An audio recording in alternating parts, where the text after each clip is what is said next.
And welcome back to another episode of the MDCP Project podcast. And joined today by my ever faithful cohort, Sam. But today we are pumped to have the one and only Mr. Pat Barber jumping on the podcast. How are you, gentlemen? Doing well. Doing That's wonderful. great. Having a great day so far. And it just got better. Sorry, Scam Likely was calling me. I don't know what their deal was. Oh, Punks. there you go. Someone's probably just put, a random $20 million in your bank account, but they need your pay ID to do it. They just send us my social security number. Mm-hmm. Yeah. But then we'll give it all to you. It'll be fine.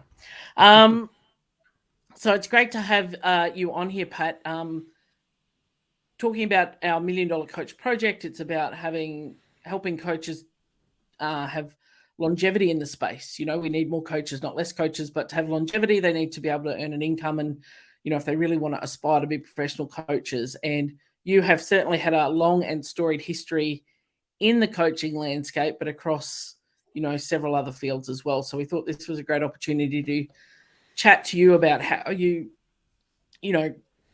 sought opportunities, created your own opportunities and struggles you've had along the way as well.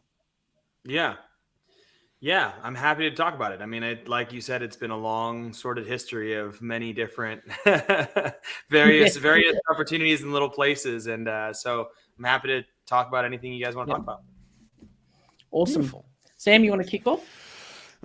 Well, I've been so fortunate to sit on the other side of a screen from you a couple times now. And so I feel like I've heard this before, but I can never assume that everybody is doing the same things that I'm doing. So I would love for anybody who's listening at home, for you to just give them like a synopsis of kind of quickly how you came to CrossFit, and not so much, your accolades, which there are many, in terms of like competition and stuff like that, but more so your occupational history in the space.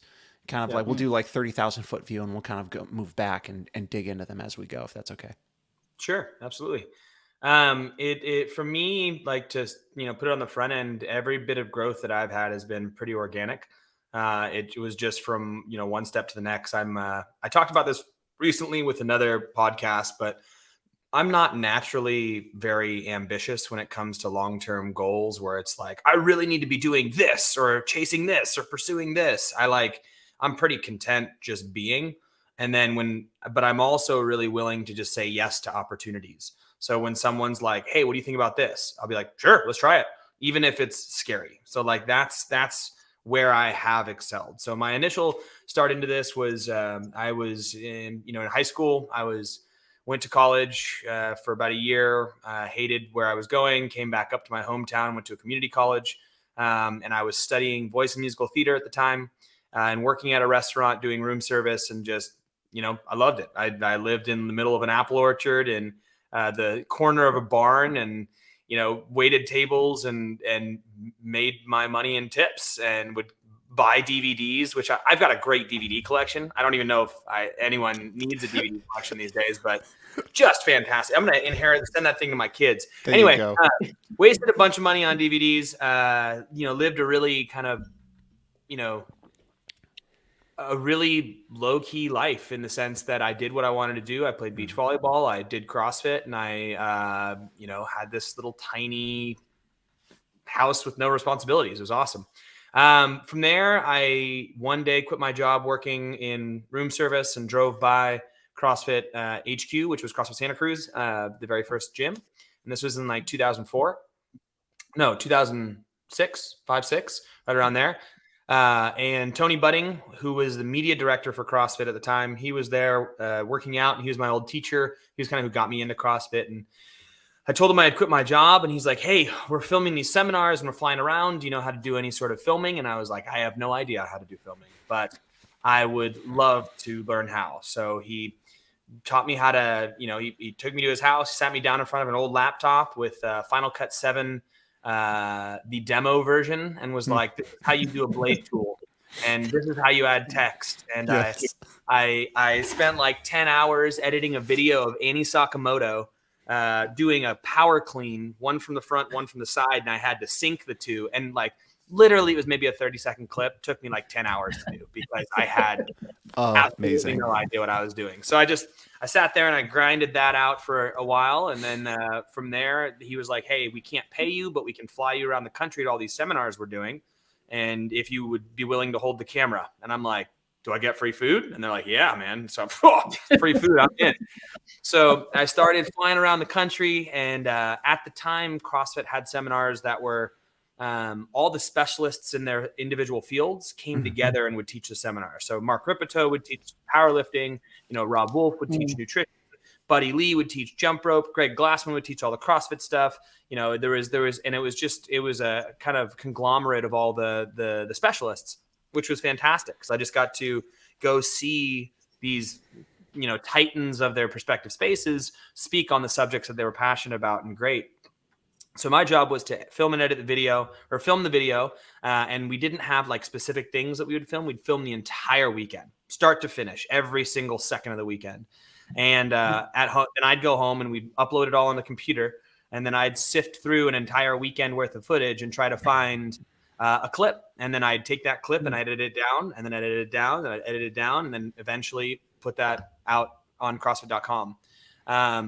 And that process kind of forced knowledge into my brain because you're watching and rewatching and watching and rewatching, and and it was some fantastic coaches. So at the same time I was doing that, I was also coaching volleyball. I had gone back to my old high school that I taught volleyball at and started coaching there. So I was my revenue streams were that coaching the volleyball, and then I would get free food from CrossFit, so that was great.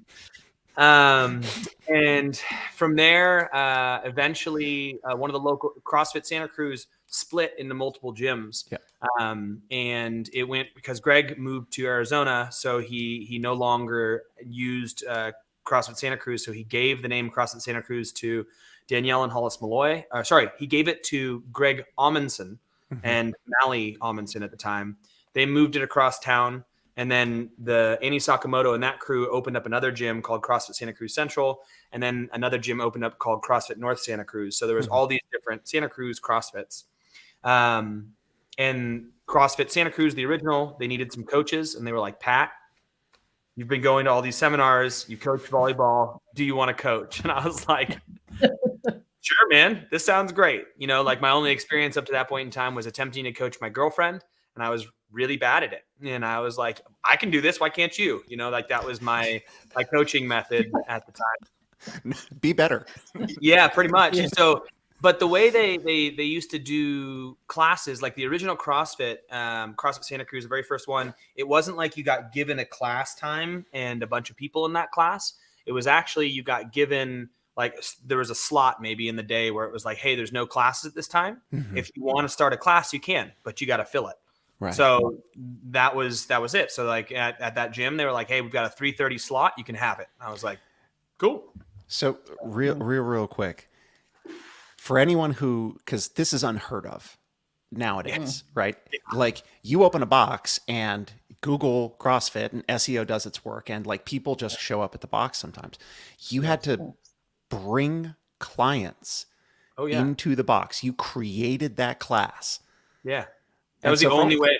And CrossFit didn't even have a name. Nobody knew what it was.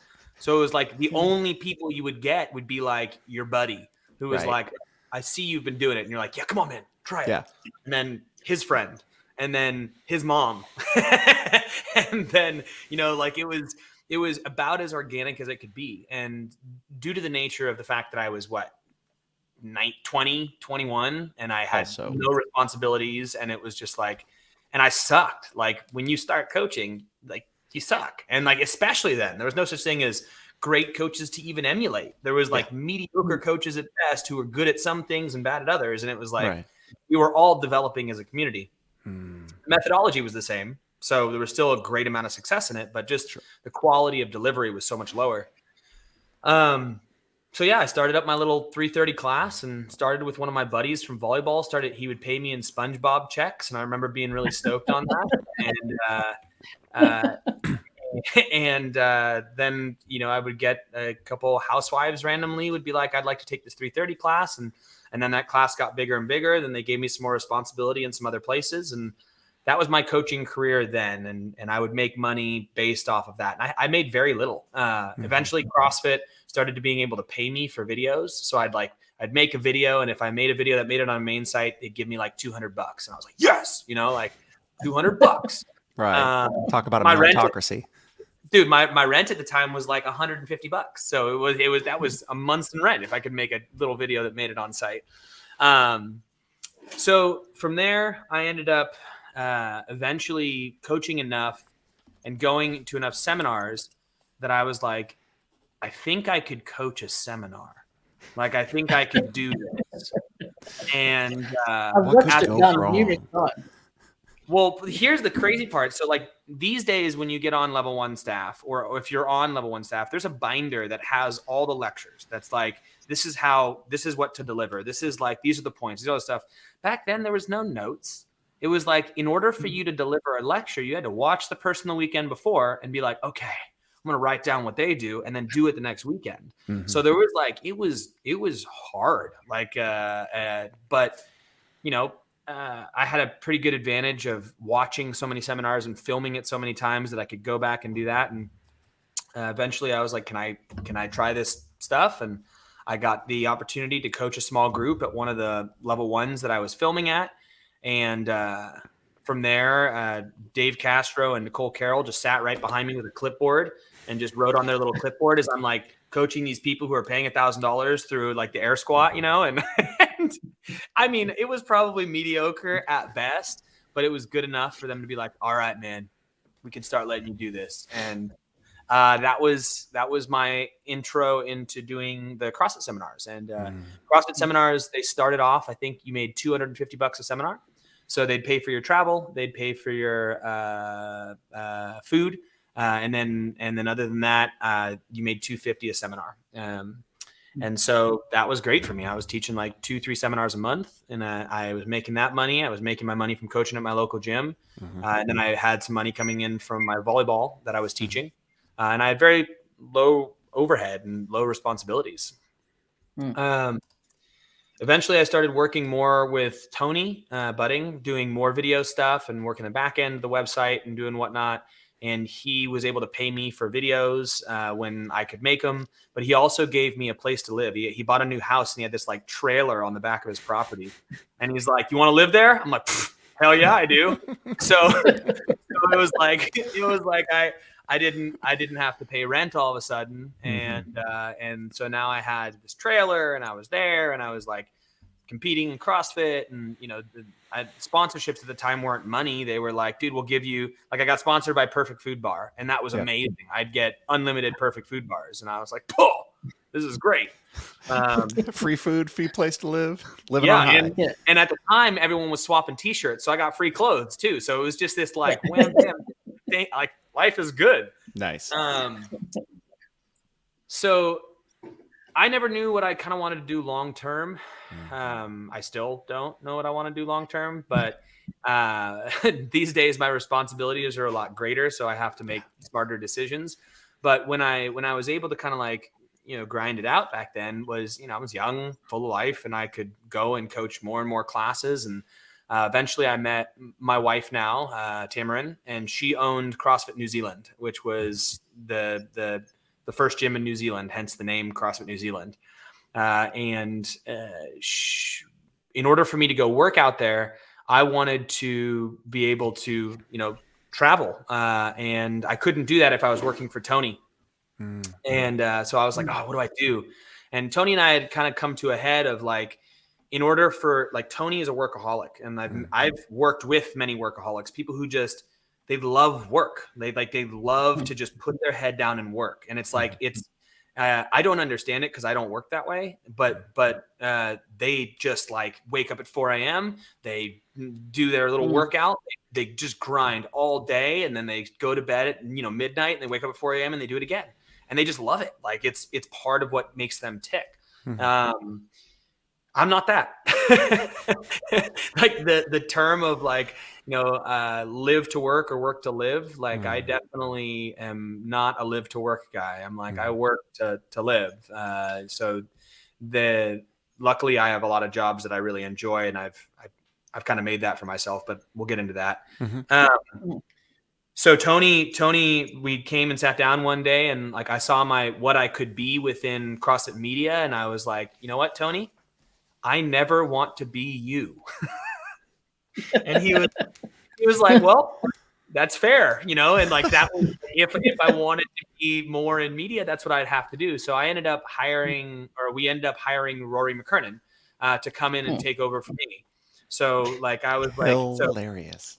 Yeah, right. So like he came up to Santa Cruz and we met each other, and we, like I showed him what I did, and he took over my role for what I was doing for media. And then he actually went and made that something really special for himself with like announcing and games, and like, so he just did an amazing job. But had I seen that as a potential, I might have even stayed in it. Like that kind of stuff entertains me. Like but I could never see that. He made that so special.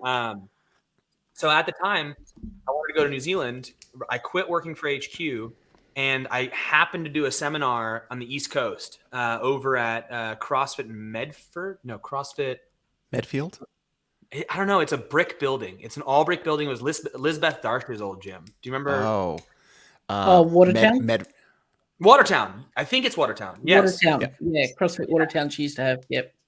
I think so. Yes. She's wonderful. Yeah. And there was the only one I'd ever done on the East Coast. Like I had never gone to the East Coast before up to that point in time. I go out there to teach it just randomly one weekend. They asked me, and teaching the seminar is, I think it was Jason Ackerman. It was me. It was Chuck Carswell. It was, it was a big gig. It was John Gilson from Again Faster and like two other coaches. But that was Austin Maliolo's level 1. So I taught that weekend and met Austin and put him through his level 1. He's like, I'm going to be a competitor. I'm like, okay, dude, whatever. Anyway, so we're there doing the thing, and we go and sit in the hot tub afterwards after day 1 at the seminar. John Gilson comes down, and we're all hanging out, and he owned Again Faster at the time, the equipment company. Yep. And I was telling him my plans, like, hey, I'm going to move to New Zealand. And he's like, hey, you can work online for me and do customer service. And I was like, cool, I'm in. And I was like, I have no idea how to do it, but let's do it. And so he hired me to basically build quotes, answer phone calls, and do customer service. And I could do that in any country because I just needed to have an internet connection. And I kind of had like an off-hour schedule because, New Zealand has that weird kind of day ahead, 10 hours behind, whatever it is. And so I moved out to New Zealand and started working for John Gilson. And at the time, that was like probably one of the higher paying jobs I could do. Like he was paying me like $3,500 a month. And I was like, hell yeah. Like I had no responsibilities, like none. I had stopped collecting DVDs, so I wasn't wasting all my cash. So John Gilson starts paying me like $3,500 a month to work from like 8 a.m. to about 4. So like 8 to 4 I'd work. And some of that time I could just kind of be on call. So I could like go to the gym and do my stuff. But other times I would sit and build quotes and whatnot for affiliates. So they'd call in and they'd be like, hey, and I'd be like, hey, Pat Barber here, Again Faster. How can I help you out? And at the time I kind of had a name in CrossFit. So they'd be like the Pat Barber. And I'd be like, I mean, yeah, I guess, but like, yeah. And then so like I got to chat with a bunch of gyms, which is really fun. And it was a pretty organic back and forth. And I earned money doing that. I coached a little bit at my wife's gym at the time. She was super successful. Like she already had plenty of coaches and she was, making plenty of money. And like, we lived in this cool little house right on the beach in a little town called St. Heliers. And then I was teaching level 1s, and the way level 1s work is like, I think it's every like 100 seminars or 50 seminars, you get a pay raise. Maybe it's 30 seminars. I don't know. It was like every number of seminars, you get a $250 pay raise. So I went from like 250 to 500 to 750 to 1,000 to 1,200 to 1,500. Like, and I mean, I've taught hundreds of seminars now. So it's like, that has just been like a steady growing chunk of change now. And you're taking on more and more responsibility as you do it. but that's kind of always been there, and it's never been something that I've relied upon. Like that's my income. It's always just been extra. I never treated it as like it's going to happen, because that's not the nature of that. Like there was people who got hired by CrossFit full time, but that was never me. I was like 1 a month, maybe. Sometimes in the busiest of times, I was 2 a month. Right. But I use it as just like a bolster of like, if shit hits the fan, I could always ask for more gigs, you know? Right. Yeah. So I think there's an important detail buried in there that like, you're like, I was never full time. I was 1 or 2 a month. Yeah. So 26 weekends in a year is part time on staff. Yeah. So like full time would be what, 50 weekends in a year? It was a lot. Yeah. I mean, it was a lot. It was like every weekend. Yeah. 50 weekends in a year almost. And I mean, I've been very, very fortunate to work with and be coached by people who were on staff. And I only knew about that maybe in the last 2 years. And I was kind of shocked when I heard it. And I was like, son of a bitch, there's just a lot more that goes into that. Yeah. Yeah. Anyway, sorry. When you think about it, the weekend really does take you Friday, Saturday, Sunday, Monday to get back to wherever your life. So you've really dropped, and then get home, change your bag, grab another bag, and away you go. If you're back to back. It's I mean, it was wonderful. I mean, it was. Go ahead. Yeah, I was going to say, do you feel like, all those, having sort of that in your back pocket, and then also, as things come up, being able to pivot to opportunities allowed you to be more resilient throughout, trying to forge while you figured out what it is you wanted to do when you grow up? Like that, well, if the shit hits the fan, I can ask more for HQ. It's like, well, what's the worst thing that could happen right now? Yeah. You tended to have that attitude. Do you think that has served you well as you've progressed through your, Absolutely. I think that attitude literally anybody can have if they want to. Like anybody who is able to listen to this podcast, like if you have the capacity to pop on a podcast and listen to it, like you have the time in the day, the headspace to do so.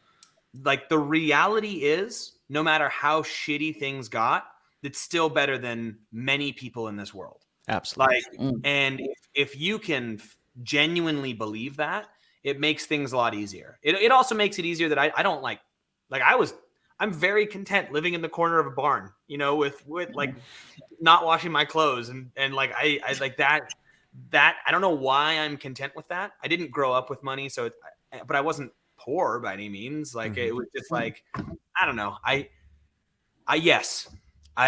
think that resilience and that the ability to walk things backwards and just be like, well, it's really, I'm in a really crap situation right now, but if crap really hits the fan, I'm still in a better situation than most people I know. Like that's, and that's got me to many, many different places. And I think there's like acute times where stuff will go really poorly. And I'm like, damn, it just feels like nothing is going right. But even then, like in the most stressful of times, like I can revert back to being like, well, if it really gets bad, I could sleep on my little brother's couch, and I mean, he happens to be a pediatric doctor who makes plenty of money. So there's okay there. Good couch. It's a real nice couch. Yeah, it's a great couch. Like, it's, still can't afford a house in Santa Cruz though with the prices. That's wild. A freaking doctor can't do it. Freaking A. Anyway, so where was I? Yeah. Well, you're in New Zealand. You're working. We're in New Zealand. I'm working, spending and saving money, and just kind of like living life, doing seminars, making good money doing that. And then we kind of realized that the business partner that Tamarin had, which was her old boyfriend, but also her business partner, and that relationship wasn't weird. It was just like he wasn't aligned with who we were as gym owners. He wanted to go off and do like MoveNat stuff and like weird things and kind of head his away from CrossFit. So we were like, we're going to either need to create our own thing here or go somewhere else. So we decided to, like, I went and taught a seminar with Jason Kalipa. And I flew to the States to teach a seminar because I was doing most of them in Australia and New Zealand. And when I was out there, and then I flew back to the States and I taught one with Jason, and he was speaking about opening up another gym, but he's like, I just don't have the coaches to do so. But I was like, if I moved back, would you want me to run it? And he's like, I'd do it in a heartbeat. And I was like, genuinely? And he's like, yeah. And I was like, all right. So he's in the Bay Area here. I'm born and raised in Santa Cruz. And I was like, if I move back to Santa Cruz, I could commute over the hill. And then, we could potentially have a lot of opportunity. There's also headquarters for HQ for CrossFit was here. So I was like, maybe there's more opportunity for me there. So I ended up talking to my wife, and we decided to sell her part of the business in New Zealand to the owner there. And all in all, I think he got a great deal. I think he bought her out for like 80 grand New Zealand, which isn't that much. And their gym was thriving, like amazing gym. And just like everything was on self-pay. They were like $270 a month. Like it was a really good gym, cool place, great community. But a lot of what holds that together is the owners and coaches. And, I'm a relatively strong personality, and so is my wife. So when those things get removed from a space, it doesn't always thrive the same way. So, and not to say it was all us. I know times change and things go on, but she sold her gym there.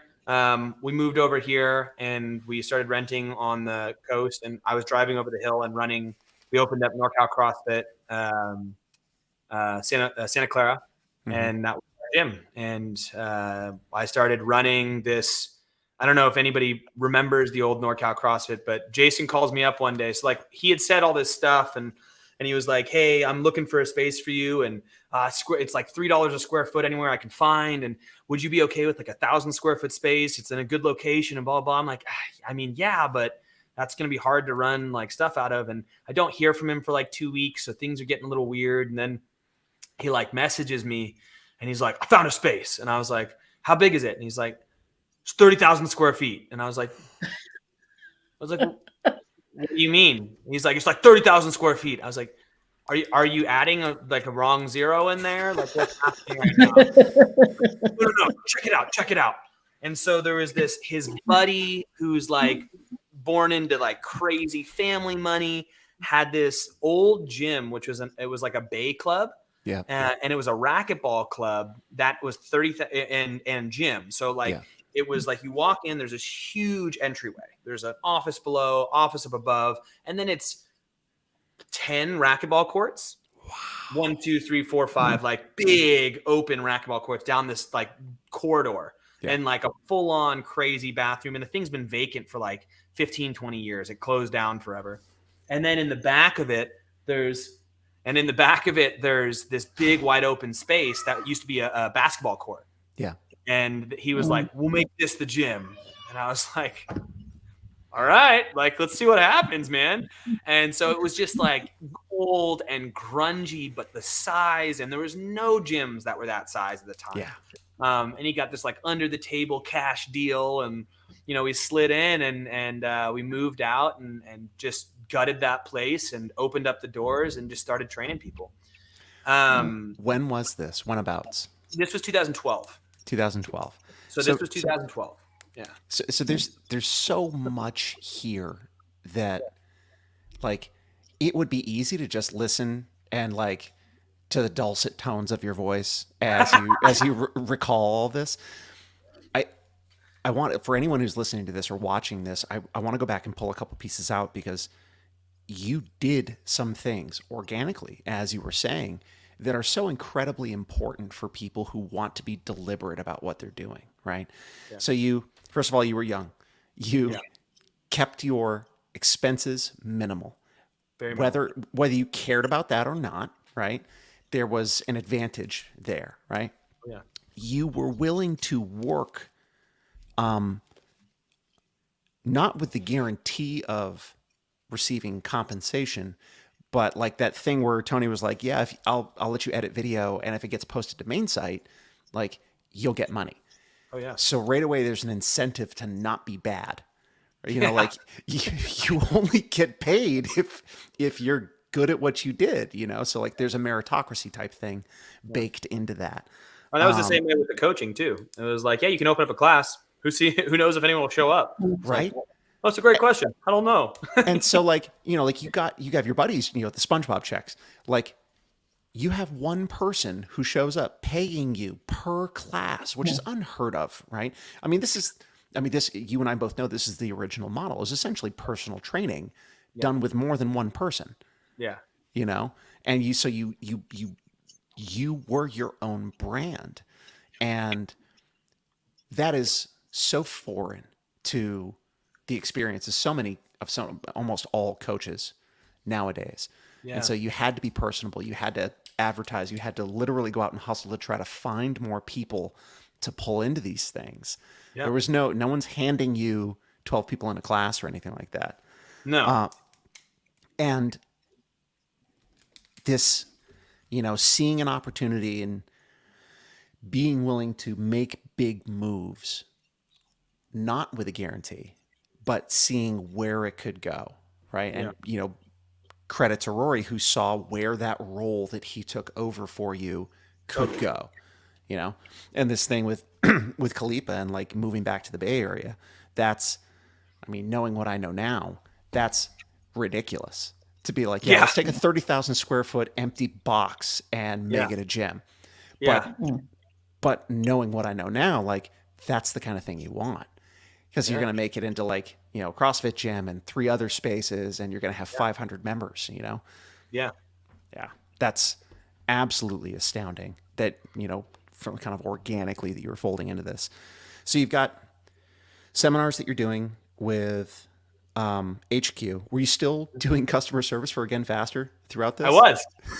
So here's what it would do. Like, so I was still doing that. And what would happen is like the gym was about an hour away from my house. It's over this notoriously windy road called Highway 17. Mm-hmm. So we'd wake up in the morning at like 5, my wife and I, we'd jump in the car, we'd drive over the hill, and one of us would coach the 6 a.m. class and the other would do computer work in one of the offices. Then we'd coach a 6 a.m. class, 7 a.m. class, and then we would switch, and another person would coach the 8 a.m. class. So we had 6, 7, 8 right when we opened. And then the other person would go in and do computer work. So I'd usually log on to Again Faster from 8 a.m. till about 3 p.m. And then Taz would coach so I'd cut some of my hours back from them just because I needed to run a gym. Turns out that's really important. Yeah. And then, and so I would like in between making phone calls and doing quotes and just kind of being on call, I would work from like 8 a.m. answering emails and all whatnot till about noon. I would train around 12:01. So 12 to like 2, I'd be training because we were competing at the time. Right. And then around 3, I'd start coaching again. I'd usually coach at 3:30, 4:30, 5:30, 6:30. So there'd be, you know, all morning like a couple classes in the morning, all night. And sometimes, you know, Taz and I would flip flop on those and how we would do them. So we were a 2-person gym initially, running all the classes. And I was also running my other business or not other business. I was working for Again Faster, and yeah, that's how we were living. And like I think the wages that Jason promised us is like that's some of the hard things is like with Jason, there was a lot of promises that were not kept. Like we were supposed to get a lot of ownership in the gym, and we were supposed to be able to, like, once we quit, we would get paid out for the number of months that we were there. Like there was just these, like at our final salary, right. It was like, there was these amazing opportunities we were given that unfortunately got pulled away from us because I didn't want to like take him to court for it or something like that. Yeah. So it was better to just kind of leave. But he was like, hey, we'll pay you $3,000 a month. And I was like, well, Taz gets $3,000. I'll get $3,000. And I'm making my money from HQ. And I'm making my money from Again Faster. We're going to be loaded, man. Like, right. So, and then, 3,000 gets taxed heavily and you end up with like 1,700 a month from that. And then, oh yeah, man. And then you're living in Santa Cruz. So your rent's $2,500 a month for a 1-bedroom house. And then, and it was just like, and you're driving over the hill an hour every day. So like, there's this crazy stuff. But, 2,500 10 years ago. It was, it was, It was yeah, I know. Right now, a 1-bedroom house on the cliff right there is like $3,500 now. It's crazy. So we ended up doing that for a while. Taz got pregnant almost right away. So it was the first day that. So I came over like 2 weeks earlier. Yeah. And the first day she got here was the day she got pregnant. Nice job, buddy. Yeah, I mean, Going all in. I kind of blame her because it was one of those things where it was like post coitus. She's like, "Oh, hey, by the way, I stopped taking birth control," and I was like, "Sure, would have loved to have known that, 48 seconds ago." Right. And she's like, no, don't worry about it. I've been on birth control a long time, so it'll take a long time. And it was like, one and done. Here we go. I'm like 26 at the time, 27, and not the greatest human of all time. And we had just got engaged, and we were like, we've been together for like a few years, but I'm so thankful that we got pregnant, and I'm so stoked to have the child, but I had to do a lot of growing in order for that to be a good thing. Yeah. Anyway, so lots of stressors were happening. Taz is getting pregnant, doing all this stuff, growing. She's car sick every morning. We're coaching these classes. We're running the gym. We're building it up. And we're just kind of like getting by. And in reality, we grew the gym really quick. Like the location was really good.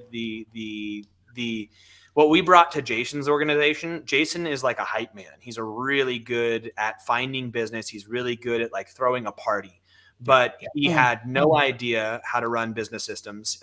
He didn't know if he was making money or losing money. He just knew if there was money in his bank account at the end of the month, then things were good. And so he also didn't know how to structure a program long term. So, he would just think of the program the day before and be like, "Oh, tomorrow we should go," and so like for some reason every Monday was back squats. And it's like, because every Sunday night he'd be sitting around being like, "What do I want to do tomorrow? Dude, back squats sound great." So he did the programming too? Oh yeah, he did everything for his gyms. And when we came on board, that was like part of the rules. We were like, "Hey man, we're going to take over programming. Yeah. We're going to take over this. We can run our business this way," and blah, blah, blah. So Taz had already run a super successful business. She had all the spreadsheets and all the email chains and all the, the actual business structure. And so she put that all into place at our location when we came. I ran coaching, and Taz wrote the programming and lesson plans. So she was the real brain behind it. And I was kind of the grunt who went out and did all the work. And that model proved to be really successful. It was like, within not very long, we had hundreds of members, like hundreds of members walking through the door. We started pulling members from his other gym that was there. We started pulling members from all the other local gyms in the area, and it was a good time. So with not too long into it, we had 350 members or whatever it was. And with that came the need for a lot more coaches. And so what we had done is like we had identified members who showed potential in coaching, and we would kind of foster that. We would take coaches that were potential members, and we would bring them in and teach them how to coach a little bit. And there was no such thing as like coaching development at the time. We would just be like, okay, do what we do, and like try to emulate that.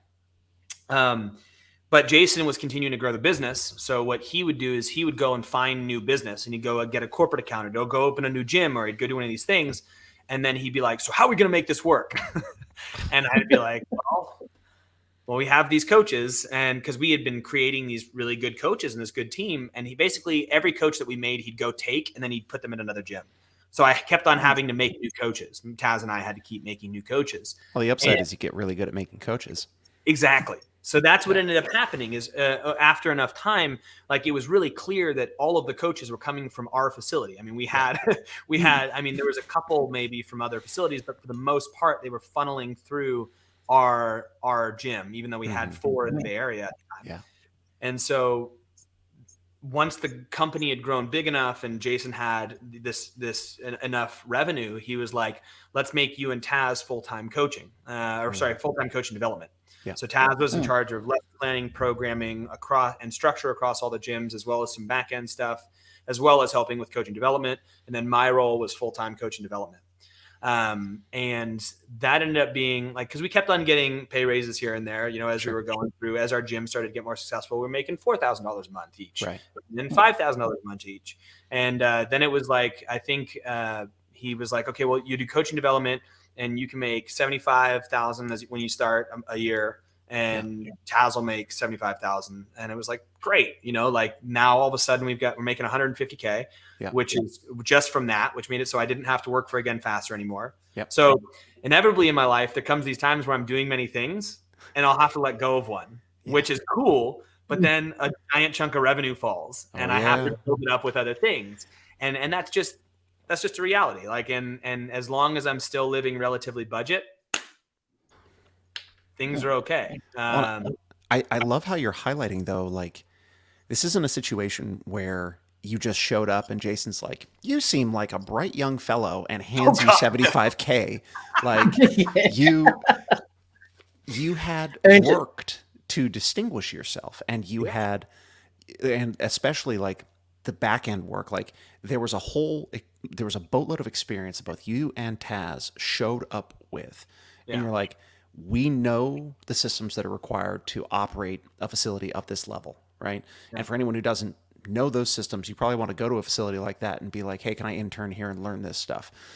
Like you were able to take that and put it into practice. And the coaching, your classes, I mean, they take up hours, but I would say it's probably 50% or less of the amount of time you actually spent working on the facility or working at the facility, correct?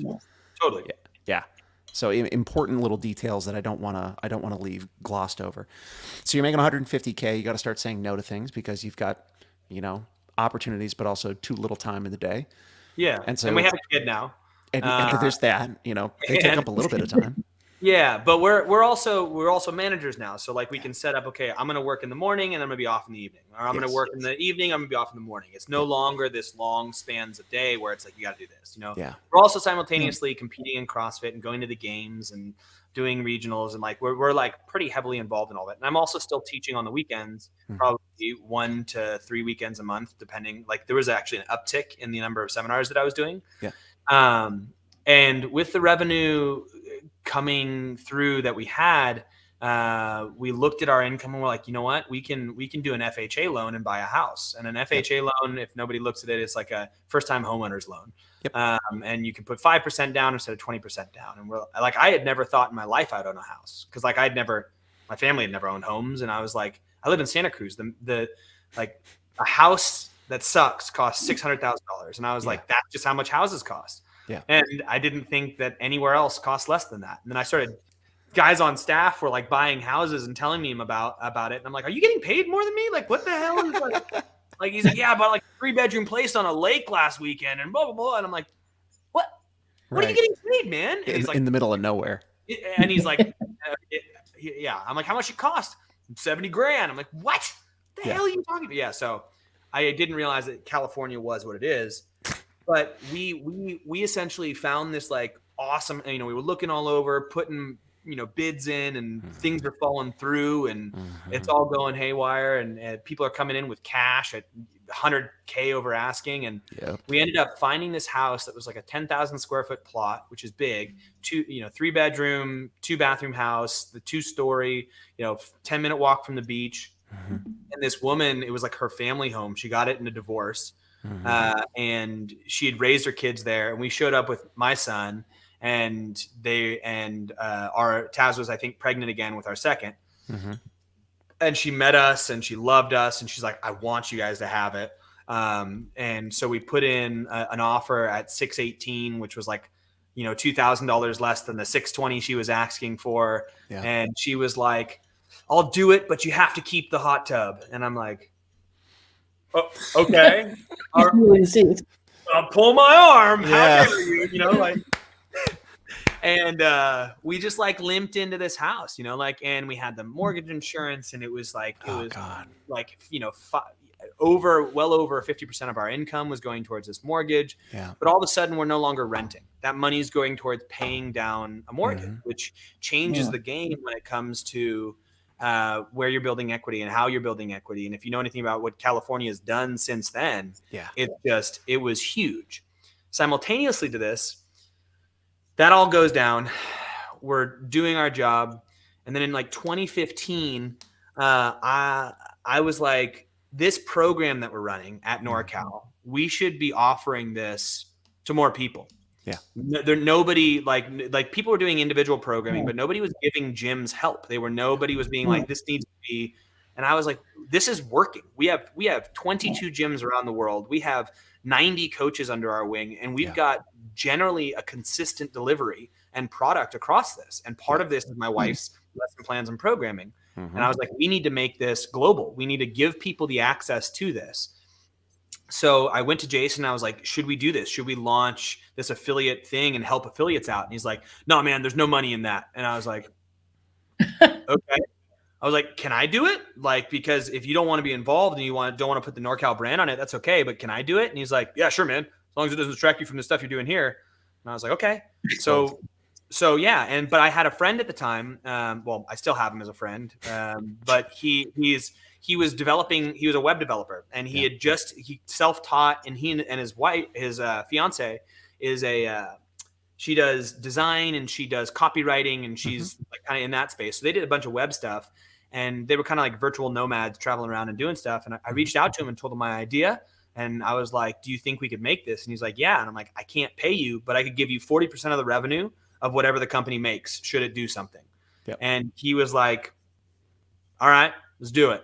So we basically dug into creating a website because there was no like Train Heroic where you could sell programming. There was no Wodify or SugarWad where you could like plug in a program. That didn't exist yet. But Beyond the Whiteboard was the only thing.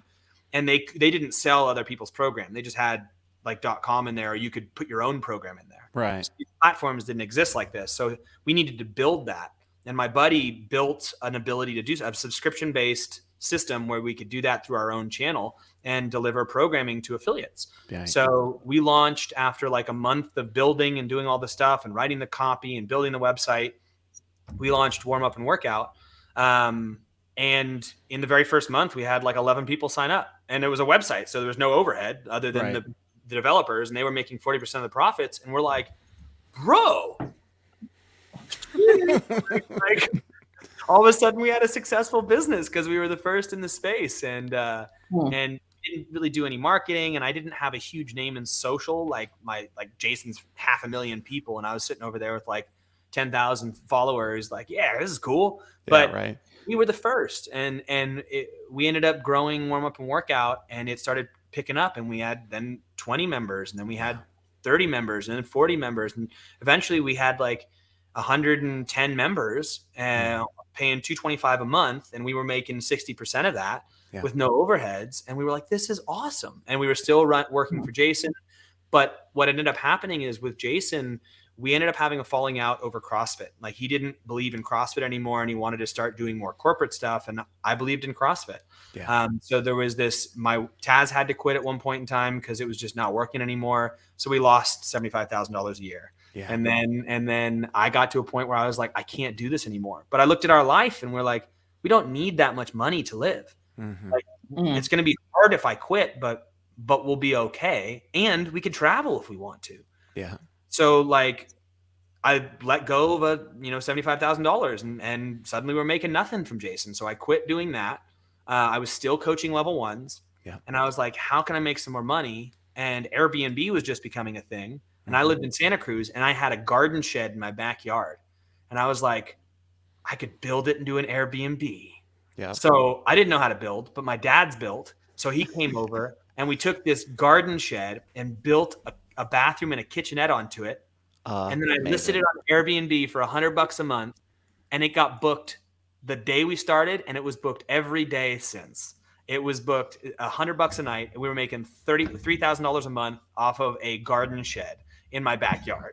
Amazing. And then we were doing that while working online, and we realized we didn't need to be in any specific place. So we're like, you know what? Let's travel the world. I'll ask for seminars around the world, and we'll go travel where I get these seminars. And so we did, and we had 2 kids at the time, and we did this world travel for like 7 months and rented out our house and made money while we were gone because we had the house. We rented it for more than our mortgage was worth, as well as we made them run the Airbnb. And it was like, and they were getting a deal because it was less than normal rent in the area. And I was like, it was bizarre how well my life has worked. I feel like I'm very, very, very lucky. Yeah. But at the same time, I've said yes to so many opportunities and like been in these weird situations and been like, I need to figure something out. And And that's specific. Go ahead, Lisa.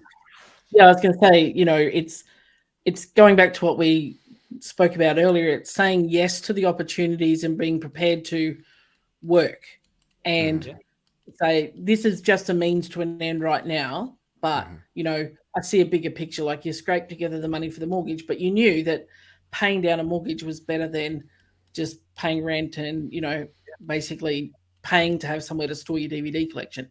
And and if you didn't know how to do something, like, okay, that's a skill I need to acquire, and you didn't just go, dude, I'm a professional coach, like just pay me to coach. Like you were like, these are things I need to do, regardless of before you had kids or after, but it's having that, that growth mindset that, okay, I can create what I need to by putting in the work. A lot of people would look at you and go, well, Pat Barber, he's been I want to be like him. He's been on seminar staff and he's been, he runs this online programming thing and he's, whatever, and thought that everything has just been, filtered down from a golden handshake.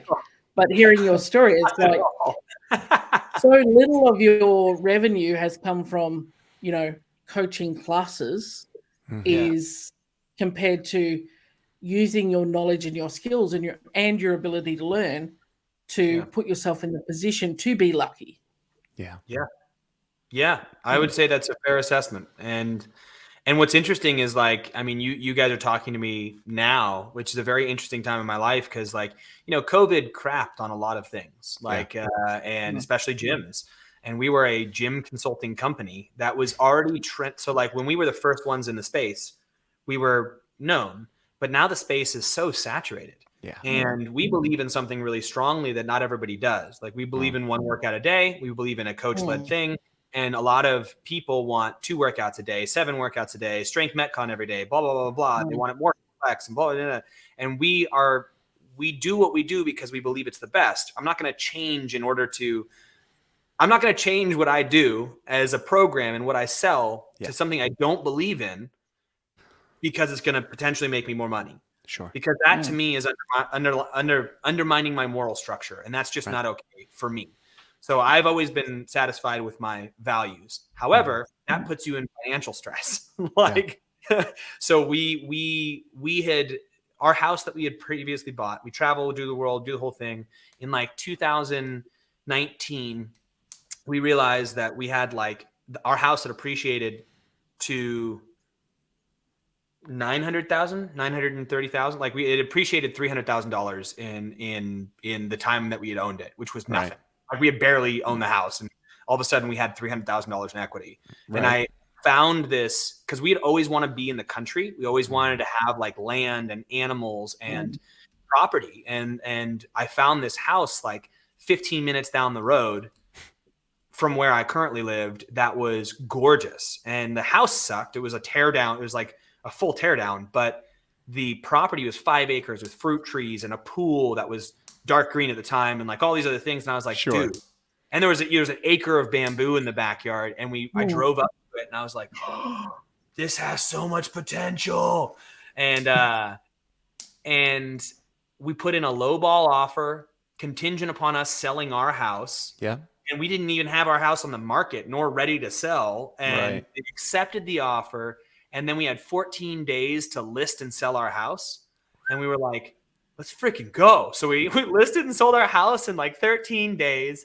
And we ended up rolling in. And now we have this 5-acre property that was we just have had to work on it, work our asses off on it straight since 2019 till now. Yeah. We didn't have a kitchen for 8 months. Like I had to gut the entire kitchen, and we were cooking on a camp stove in our living room. When we had just had our 3rd baby. I think I remember watching on Instagram the great epic tomes of bamboo clearing, which were some epic videos of here's where I started and here's where I finished. But isn't that reflective of a mindset? Even like when you say went into the space with Khalifa, it's like instead of going, oh, this is a lot of work, it's like this has so much potential. Yes. And seeing that potential and then going, okay, I'm going to do the work for it. So you didn't get a nice brick and tile home with everything done. It's like a lot of people would have driven up there and gone, no, too much work. You're like, this has potential. You didn't see the work, you saw the potential. And the same as that huge facility, it's like this has huge potential rather than, well, how's a CrossFit gym going to work in here? It's like creating obstacles to trip yourself up. So, that's another example of having that, that growth mindset of what's the potential here if I put in a bit of elbow grease. Yeah. And not being afraid to do that work. I think that comes with a confidence in self. And I don't know how to do any of these things. Like I've had to learn how to do it. But I think that the thing is I'm willing to try. I'm willing to be like, let's give it a shot. Like let's try to do this laminate flooring because it saves me $7,000 if I do it myself. And so halfway through the floor, I'm like, I know a lot more now than when I did halfway ago. So I sure wish I could have known this now because that'll I got to redo it. But then that gives me the confidence to be like, well, then I'll try to do this electrical, or I'll try to do this plumbing job, or I'll try to do, and it's like, I think that's the best gift my parents gave me. My mom was an incredibly loving, overly loving, I would say, to the point of like, I could do no wrong. But that gave me like a almost inflated sense of I can do this. Right. And I've never looked at something and been like, nah. Like I always used to, I didn't like watching sports. I didn't like watching like football and professional baseball because I was like, you give me like a year, I could be on that field, like, like, and I genuinely thought that, the hubris of youth. But that's how I've kind of approached all of the challenges that I have with parenting and having a property like this. And I think it's just been fun. That's an interesting statement you just made, saying, not just watching the professional sports and going, yeah, bruh, I can do that. It was more like, give me a year and I could be on that team. So even though you thought you could do something, you still knew it would take work, rather than having that entitlement of going, well, my mother said I could do and be anything, so give me the jersey, put me in, coach, I'm ready to go, rather than like, give me a year. So you've always identified with the work aspect that it takes, not just assuming that you're going to walk in and be amazing. Yeah, totally. And what's interesting is like, I don't know where that comes from, because I recognize when I'm not good at something, like I recognize pretty deeply, like I'll go to do it and I'll be like, I didn't do well at that one, and it's, when I was younger, it was harder for me to see, and I do it. I see it a lot more now. But I don't know where that, the work side of it came in. I guess my parents, they must've modeled that for me. I mean, my dad worked like 4 jobs. My mom worked like 3 jobs, and they were just so we could go to like nice little schools and stuff. Yeah. And it was never like explicitly spoken, but it was just, that's what they did. It was the water you swam in. Exactly. That was, yeah. And again, sorry. Like, this is a time that like is honestly probably I have the most responsibility in my life. Like I have this $1 million fixer-upper home, and I have 4 children, and I have 6 dogs and 22 chickens and cats, and like, but even when I work it back, like I'm like, okay, say I can't make something work here. Yeah. Like say I can't fix it. The worst case scenario is like literally absolute worst is I sell my house. Yeah. And I move to New Zealand. I live with my brother-in-law, who has 3 houses in New Zealand that we could rent while we got back on our feet, or I sleep on my brother's couch. Like these things, like my worst case scenario is better than so many people's best case scenario. And it's, some of it works, some of it doesn't. Right. But in addition to that, I went to EMT school and I'm applying to be a firefighter. And I was like, fuck it. We got a brand new kid. Might as well do a 10-week EMT course. And I'm still teaching level ones. And the woo-wo stuff, the woo-wo affiliate stuff is starting to work, and people are seeing it. And we're becoming more relevant. And I'm making content that's meaningful to me, and people are enjoying it.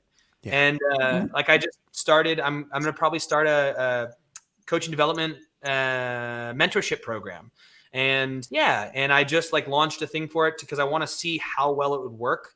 And I just put that out on social media yesterday. I'm getting a great response. So like, I don't know. I think you need to have times in your life where you're struggling and grinding and, waking up early, going to bed late, and working all freaking day and not making much money. And then realize that might not be something you want to do. So sit in that moment and go, look, how much money do I need to make? Where is there opportunity? And if I don't, and no one's going to give me the opportunity, what can I do? How can I figure, like, I would love it if someone gave me the opportunity, but it's never been given. It's always, I've had to ask, or like, and we've started, I didn't even mention this. We've started like 7 or 8 businesses during this whole time that just straight up failed. Like we start them, we launch them. We had a couples program called Yoked, where it was like train with your partner. And I was like, this is gonna be awesome. Got like 4 members. We had one called Outside the Box that we did with brute strength. We had a mentorship for families that we were doing for a little bit. We were trying to run on a social media family side thing because we love that. We've tried so many things that have just like straight up failed. If anything, lost us. We've launched different parts of our own business that just failed. And it's disheartening, and you see people, I see people that I know personally that I don't think are offering very much value, but have a very attractive sale, thriving. And I watch them and I'm like, gosh darn it. Like I must be terrible because they're doing so well. That does, before we jumped on the call, we talked about, some of those limiting beliefs that come around. Like you said, you struggle when it comes to asking for more money, which, many coaches in the space do, whereas some people don't, and they can, offer you a shit sandwich and go, this is, gourmet, and, charge a premium for it. And you're like, it's a shit sandwich, but they've just sold it to me because they know how to do that. And you go, I'm just going to take it. Like, and I'll take all my money. Whereas, those of us who are invested in coaching and just, we're here to help people and we want to make the world a better place. It's like, just give me what you can afford. And that's a struggle in regard to them. We're trying to create this revenue and create things, like you said, as an entrepreneur. And you go, well, how come yours is working and mine's not, when I know that mine is quality and aligns with my values? It can be, a really frustrating place to be in, I guess. It is. It is 100% frustrating place. I really appreciate the fact that you mentioned that there are many other iterations of things that you have tried and were not successful. And I saw this posted yesterday. I think it was a business owner's, Layla Hormozi, Alex Hormozi's wife. And she was like, we need to move away from the concept of, if there's a problem with my business, then there's a problem with me, to if there's a problem with my business, that's just business. Like that's just the nature of businesses. And, most people who are entrepreneurs, I mean, the average length of, I think, 99% of all small businesses fail within the first year. And, the average number that extend beyond like a year to 3 years is like a fraction of a percentage point. And like, that's normal, And so the highlight reel that we often see on social media, and I absolutely understand the not wanting to, but having to be involved in social media as a mechanism. Like the highlight reel that we see it's not built to show that kind of thing, nor I think is that rewarded either from an attention standpoint or algorithmically. And and yet it's so common. It's something that everybody can, and at least anybody who's tried something like this, any iteration of something like this, can relate to. Yeah. Yeah. I mean, So, yeah, go on, Pat. No. I was just thinking, like, we got lucky with our first one. You know, when we launched that business, and it was like right time, right place, right product, and all of a sudden we had revenue month one, and I was like, "Huh, I'm not a piece of shit." You know, But you also, like, you did the This is thing easy. that everybody hopes to. You identified a need in the space, and you crafted a product to fill that need. And yes, oh my God, is the market saturated nowadays? yeah, But that's it, why. but it doesn't. Yes, it is crazy to think about. But it doesn't mean that there aren't opportunities. And Oh, there's plenty of opportunities. exactly. And so even as a guy, and so anyone who's listening or watching, this is a person who has. I'm going to make some assumptions here. Pat has probably failed at more things than a lot of people have tried. And Yeah, that's good. I mean that as a compliment.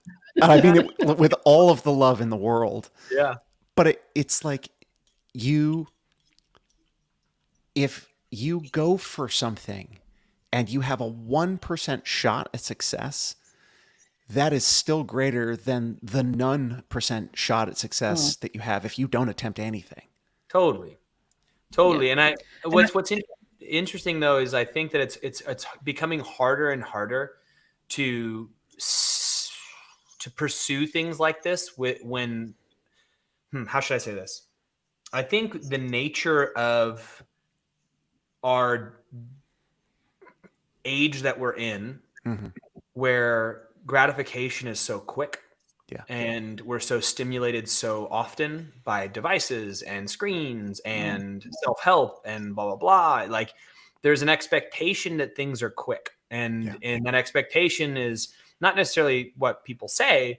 It's more in how we live. Everything we want is at the tip of our fingers. So so when something doesn't happen right away and something doesn't succeed right away, it's really confronting and it's really easy to want to leave. Yeah. And I wonder what, future generations will how much grit they'll have. Like I almost feel like people who have nothing right now are in a better place than people who have a lot. My wife will tell you that is the case right now. My wife works in very high level college admissions counseling. And she says, children who are applying to go into college, zero resilience, zero grit. They have no concept. And like it's so confronting, to use your words, for them when they go from high school where everything is structured and rote into the applications process for American universities, where it's like, show us your unique self. And they're like, what the fuck are you talking about? I haven't been unique for 8 years. Yeah. I'm trying to be the ideal Harvard applicant. And they're like, no, that's not how it works. Yeah. We want you. And, I guess as we could talk all day on this and we kind of getting to the end of the episode because I think would be good to get your insight, Pat, on we direct this podcast to coaches, who aspire to be professional coaches and being able to make a living from coaching. We don't want coaches who are burnt out and broke. If you, with your wise, experienced head that you have now, what is if there's a coach sitting out there and they've done their levels and they're like, well, I should just get more, and I can't understand why no one listens to me, or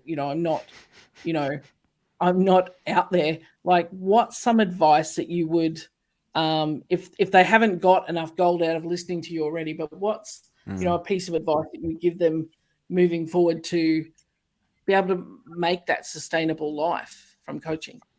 Yeah. I mean, I think step one is to define what a sustainable life is for you. And I think that was something that a lot of people don't do.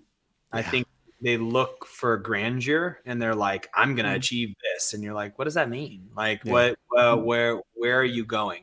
So that could be very little. There's plenty of people who live on very little and are super stoked because they've just got a lifestyle that doesn't require excess.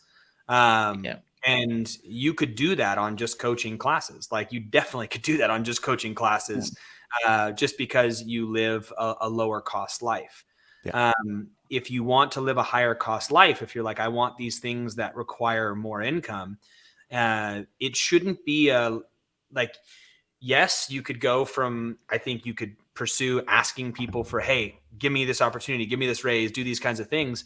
But, and I think that that's not a bad channel to go if you're in an environment that's set up to where there's structure and you can go to those places. But a lot of the gym stuff is still kind of the Wild West. I would say do your best to be like, okay, what kind of a thing would be scalable that I could do? How could I make this kind of revenue?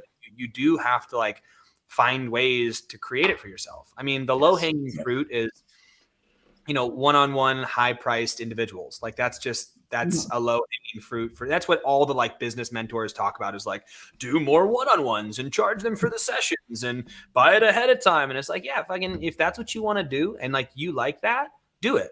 I hate coaching one-on-ones. I hate it. I fucking hate it. I'm like, and it's like, that's the business advice that like every, mentor gives. That's like, yeah, sell them the high priced one-on-one because you're worth it. And it's like, yeah, that might be true. So if you enjoy that, then do it.